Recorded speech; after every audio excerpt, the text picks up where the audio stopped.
কাবার আশেপাশে যখন আপনি তাওয়াফ করেন, আমি তাওয়াফ করি আর প্রতিবার কাবার দিকে তাকিয়ে আমার মনে হয়েছে, আল্লাহ এই 7 বার আমি ঘুরছি, 7টা বার আমি তাওয়াফ করছি, এই 7টা বার তাওয়াফ আমার জীবনে যেন শেষ না হয়ে যায়।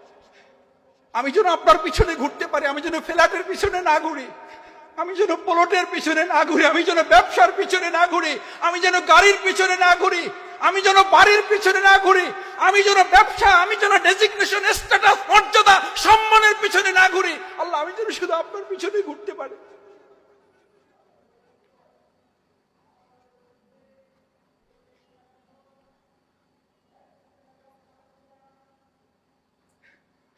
ওখানে তো আপনাকে এই ঘোরাঘুরিটা এটা শেখায়, শুধু আল্লাহর জন্য ঘুরবেন আপনি, শুধু আল্লাহর পিছনে দৌড়াবেন আপনি, শুধু আল্লাহর ভালোবাসার জন্য আপনি দৌড়াবেন। আপনার মাথা থেকে তো ওখানে ভালো খাচ্ছে না মন্দ খাচ্ছেন, এটা তো মাথা থেকে বের হয়ে যাবে। কিসের